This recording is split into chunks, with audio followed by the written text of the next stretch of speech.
एक शख्स था, रामलाल। जब वह करीब 45 साल का था तो उसकी बीवी का देहांत हो गया।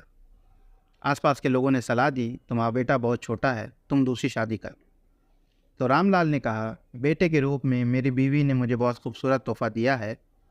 मैं इसी के साथ अपनी ज़िंदगी गुजर बसर करूँगा और दूसरी शादी नहीं करूँगा। रामलाल ने अपने बेटे की बहुत अच्छी परवरिश करी, उसे पढ़ाया लिखाया, और जब उसका बेटा बड़ा हो गया तो रामलाल ने अपना सारा कारोबार अपने बेटे के हवाले कर दिया।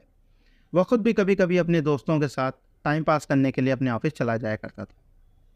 थोड़े दिन और गुजरे तो रामलाल ने अपने बेटे की शादी कर दी। अब रामलाल पहले से बहुत ज़्यादा निश्चिंत हो गया और उसने पूरा घर अपनी बहू के हवाले कर दिया। शादी के लगभग 1 साल गुजर गए थे। एक दिन दोपहर में रामलाल खाना खा रहा था। उसका बेटा भी लंच करने के लिए ऑफिस से घर आ गया और हाथ पैर मुंह धो के खाना खाने की तैयारी कर रहा था। तभी उसके बेटे ने सुना कि रामलाल अपनी बहू से कह रहे थे कि बेटा, मुझे खाने में थोड़ा दही दे दो। तो बहू ने कहा कि पिताजी, दही ख़त्म हो गया है। रामलाल ने खाना खाया और रामलाल ऑफिस चला गया। थोड़ी देर बाद जब बेटा खाना खाने के लिए बैठा तो उसने देखा कि उसके खाने में पूरा एक कटोरा भर के दही था। रामलाल के बेटे ने कुछ भी नहीं कहा, उसने भी खाना खाया और ऑफिस चला गया। थोड़े दिन के बाद रामलाल के बेटे ने अपने पिताजी से कहा कि पिताजी, कल आप अच्छे कपड़े पहन के तैयार हो जाइएगा, कल कोर्ट में आपकी शादी है। अब ये बात सुनकर रामलाल बहुत चौंक गया।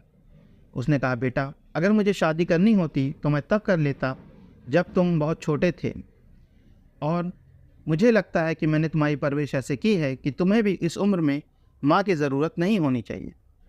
तो रामलाल के बेटे ने कहा कि पिताजी, मैं आपकी शादी ना तो इसलिए कर रहा हूँ कि आपको बीवी की ज़रूरत है और ना इसलिए कि मुझे मेरी माँ की ज़रूरत है। मैं तो आपकी शादी सिर्फ़ एक कटोरे दही के इंतज़ाम के लिए कर रहा हूँ।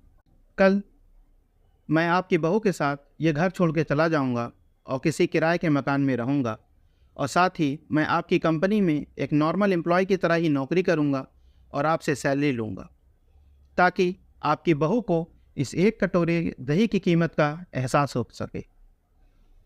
तो कहानी का सारांश ये है कि हमारी ज़िंदगी में हमारे माँ बाप एटीएम बनकर ज़िंदगी भर साथ रहते हैं, तो कम से कम हम बुढ़ापे में उनके लिए आधार कार्ड तो बन ही सकते हैं।